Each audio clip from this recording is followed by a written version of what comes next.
All right, Turd episode 6. I continue to address a few more minor upgrades and reliability issues. Just going to wrap up a lot of the stupid little details. We're going to get our fuel pump wiring, the suspension work, got the alignment, balanced our tires, a divider for my airbox, fabricate a little plenum, rig up the draggy, need to align my shifter. I'm going to set our valve lash. I'd like to get some street scene action, some street scene action for you guys. And the track doesn't open, opens up next week, second week in April.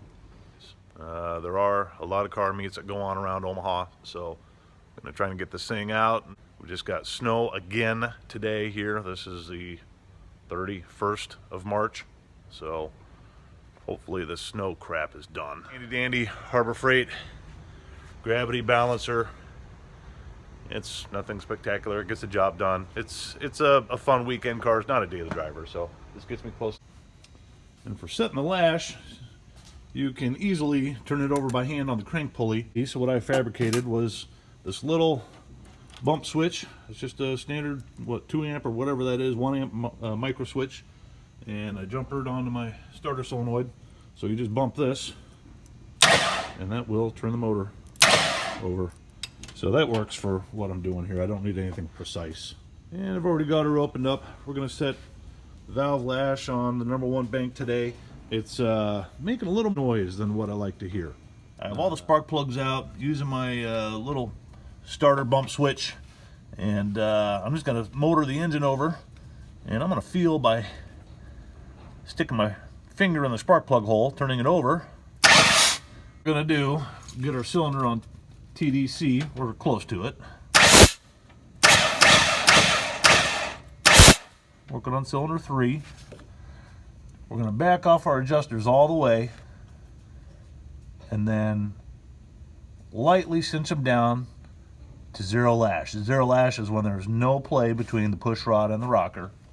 Okay? Yep. So you're gonna just very lightly snug it down to 0. And the book is telling me 1/2 to 3/4 of a turn beyond 0 lash. Now I'm going to go 3/4 because I have a little bit more valve train noise on this side than I like to hear.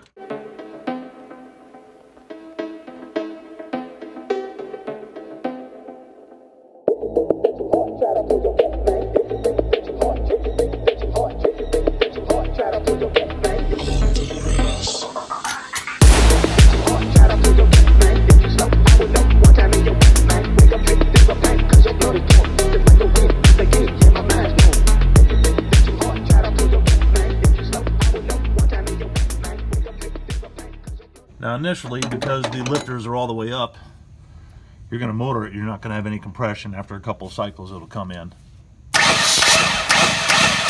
There she is. Yep.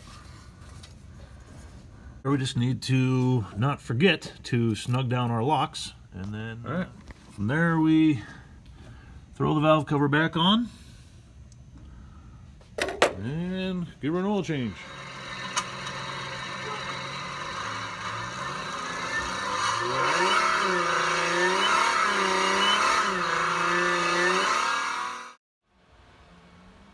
Alright, made it back home, doing some video editing for you.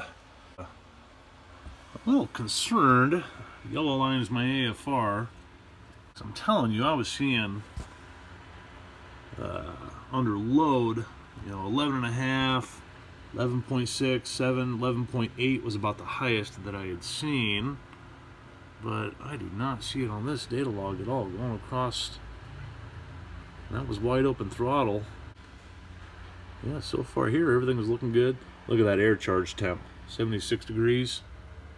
That's the white line there. What do we get max up to here? ACT, 82. That's beautiful, beautiful. Red line is my throttle position. Green, that's RPMs. There's my 2-3 shift. Bill, I almost hate to tell you this. This is the new ball joint here, new lower control arm. Watch this movement when I squeeze on the pliers.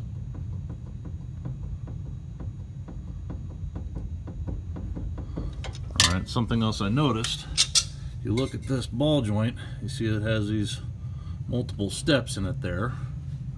That appears to be a new ball joint, but when you compare it to the other side, that design is totally different. So I don't know, that may not be a good design for that ball joint. And this is our new ball joint. It was included with the control arm.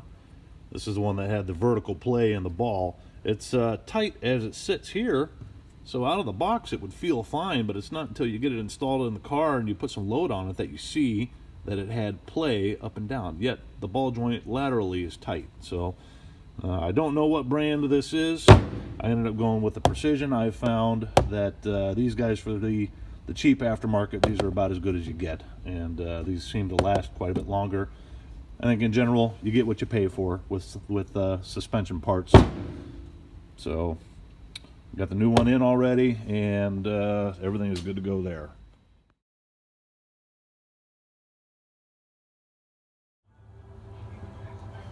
Next on the list, I already have this one done. I didn't document it so well, but installed a bulkhead connector and utilized my original float for the fuel gauge. So I got that thrown in there. Yes, it's a drag car, but I also want to drive it on the street, so I hate guessing. Having only a 10-gallon cell, I haven't figured out my miles yet. So fuel gauge, have that all wired in, that's all working. Next thing I'm going to do is upgrade my fuel pump wiring.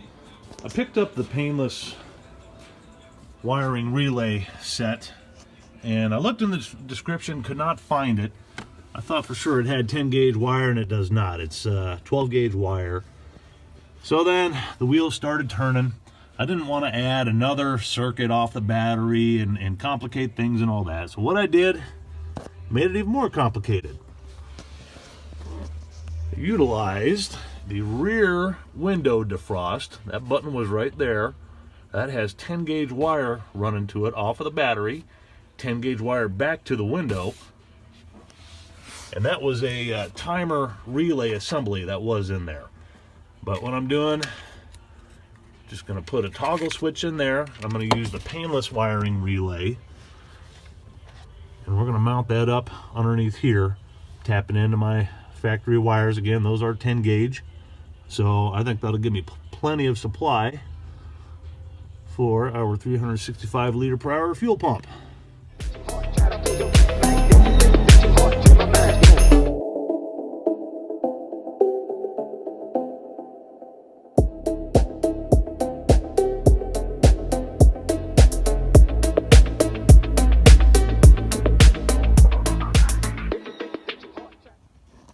Okay, and we're all set.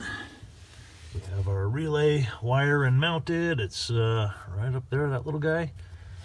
And using the defrost circuit, what that means is when the key is in the accessory position, that will activate my coil voltage to the relay. So I could manually kill the relay or just leave it on at all times. So whenever the key is on, the pump will be on. But what that enables, it gives me 40 amp service to my fuel pump, which is great. I'm using the factory 40 amp fuse, maxi fuse up in there in the front. And that's it. I mean, pretty simple, utilizing what we have. Here's my wire that was running back to the window. I just pulled it out through the loom and ran it down through the grommet there to run it down to the pump, and done deal.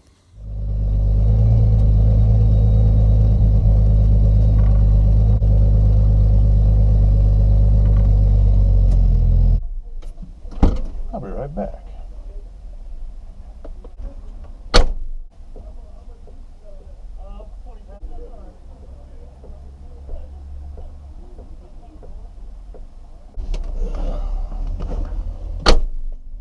Alright, the boys want to see what she can do. I can't disappoint, so